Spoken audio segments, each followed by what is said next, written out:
Hello and welcome to the Blood Reds Transfer Daily. I'm joined by my fellow Liverpool.com writer, Emmet Gates, and today, we're going to talk a little bit about Liverpool's midfield transfer situation where time is running out for Julian Ward to get a new face in at the club. What do you make of the situation, Emmet? Jurgen Klopp has come out and said he would like to add another midfielder, but it has to be the right profile. Is there a possibility that Liverpool can find that right profile in such a difficult market now with just a few days left? Yeah, I mean that's the thing. I think, as we know, Jurgen Klopp has kind of always said that he doesn't want just anybody in midfield, just another body just to fill up the numbers. He wants someone who will fit into Liverpool's tactics and Liverpool's shape. So it was always going to be a case of that. Obviously, the issue has been magnified somewhat. Obviously, due to the start of the season and the defeat against Manchester United. So, and now it's in a position where every club knows that Liverpool need midfielders. So at this point in the game, if Liverpool and Klopp identify a midfielder and they go to the respective club, the price is going to be doubled, tripled even. So I think Liverpool are kind of in a no-win situation at this point. But it is evident that they do need fresh blood in midfield. But I think any club now that Liverpool come knocking on their door, they're just going to go right. A 25 million midfielder suddenly becomes 50, and either Liverpool pay it or hang on until January, or just hang on for another year and try to go all in Jude Bellingham. So Klopp and Liverpool are kind of in a no-win situation, I feel. Um, and obviously we saw in the 9-0 win against Bournemouth, how good Harvey Elliott did. So that could be maybe perhaps a solution, and hope that Naby Keita comes back and there is no more issues in midfield. But I mean, what are the chances of that? Yeah, I mean, of course, Harvey Elliott is a very different type of player who I think Liverpool need right now in that midfield. They need a ball winner and sort of the type of profile we can cover for Fabinho. And one player who certainly might be capable of doing that is Ruben Neves, who scored a lovely goal at the weekend against Newcastle. And he's been talked about a little bit about being a potential target. Do you see that, Emmet? Is he possibly someone who Liverpool could target? I think a deal for someone like Ruben Neves is that's been I think being too optimistic for this transfer window, because A, Wolves really have no reason to sell. B, they'll probably ask for the moon. Um, and C, obviously Neves probably would want to. You'd imagine he would want to join Liverpool, but is he really going to do it with 2 or 3 days left in the window when he's a starring player for Wolves? I just think a deal of that size isn't going to happen in the last 2 or 3 days. I'd be very surprised if it did happen. But I mean, in terms of the quality of the player, I mean, we all saw what he did against Newcastle at the weekend, and he seems to score long range goals at least 3 or 4 per season. So when I saw that goal, I was like, yeah, that's kind of what he does. I think he'd be a very good player, but as you say, is he really vice Fabinho? Um, I can't say I've seen a whole lot of Ruben Neves, but from what I have seen, I don't know if he's a Fabinho-esque player. But I think just due to everything involved, it's going to be very hard for Liverpool to do a deal like that in the last couple of days. But I mean, yeah, definitely in terms of next summer, you need to bring in fresh blood. He definitely will be on the list.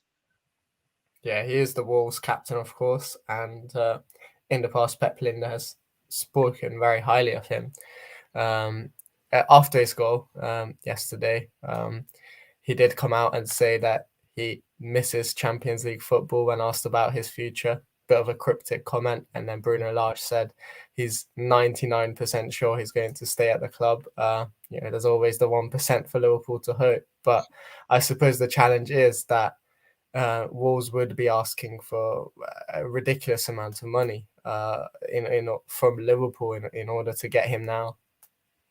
Yeah, exactly. Like as I said, and I think that's going to be the issue for Liverpool with any club, because kind of obviously the fans have been, talking a long time about, we need new midfielders, we need new midfielders. But now everybody, it's kind of become an issue that everyone is aware of. So if Liverpool go knocking on anyone's door for a midfielder, it's like I said, a 25 million midfielder suddenly becomes 50, and 50 becomes 75, and Liverpool are going to get stung badly, I think, because the issue now is so widely known.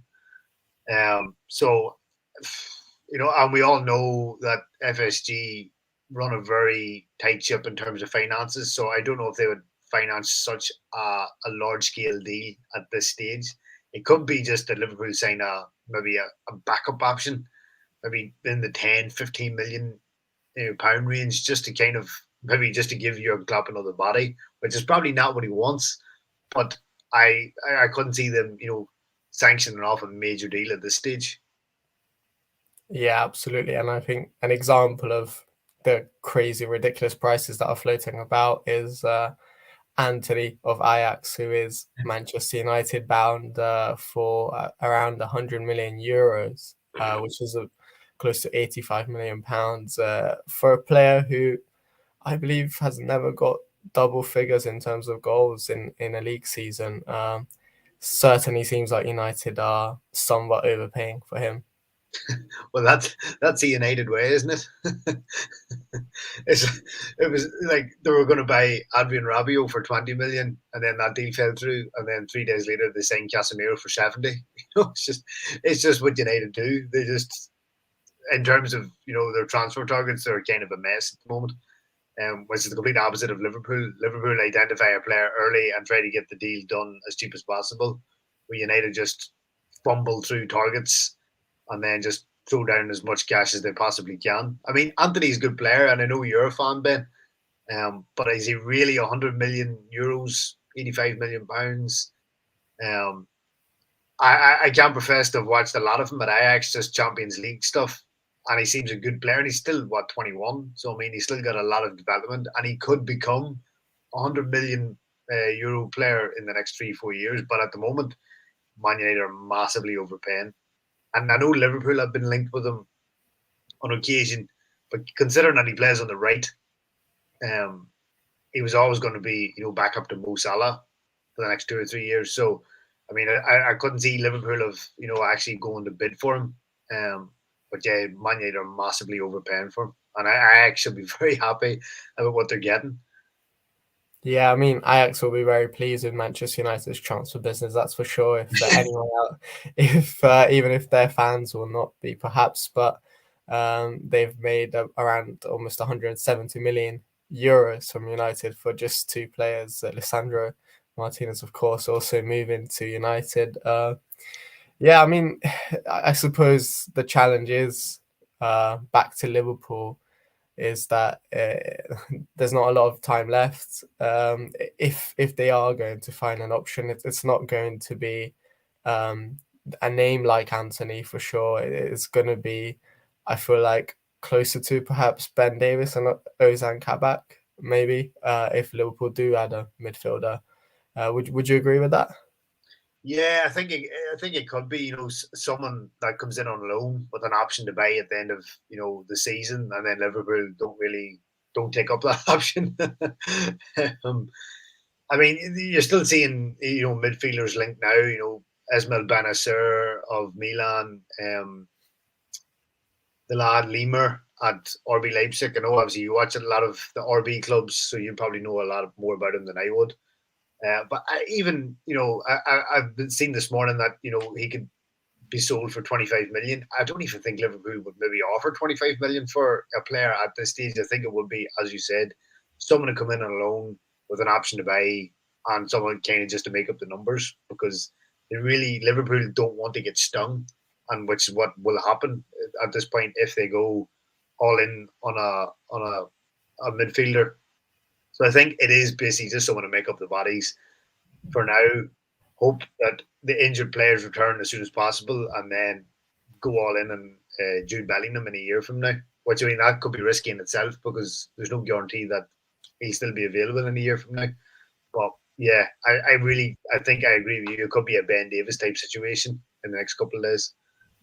I mean, D Pierce one in the comments has left a comment about saying he hopes it's Jude. If we are likely to sign him next summer, it would make sense to give them 80 to 90 million now and Naby Keita. Do you see that potentially as a possible deal for Liverpool in the last few days? I mean, if they are interested in Jude Bellingham and Naby Keita wants to go, it feels like possibly the perfect transfer. Yeah, exactly. I mean, it obviously, as we've read all summer, the Liverpool kind of see Jude Bellingham as the next big signing. My only feeling is that Dortmund, having lost Erling Haaland, don't want to lose Jude Bellingham in the same summer. I think the best case scenario there would be a case of what they did with Naby Keita, i.e., sign him this summer, leave him in Dortmund for a year, and then he comes over next summer. I can't see Dortmund, giving the green light to letting him Bellingham go after losing to Holland in the same summer. The fans would be kind of they wouldn't be happy.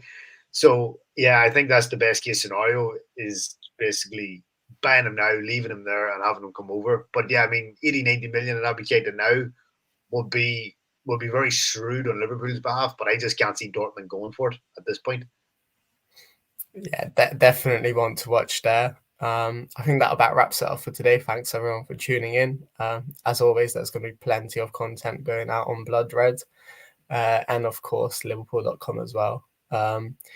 Make sure to tune in for all of that. It promises to be an exciting couple of days now left in the window. And thanks everyone again for tuning in, and thanks Emmet for joining me. Pleasure as always, Ben.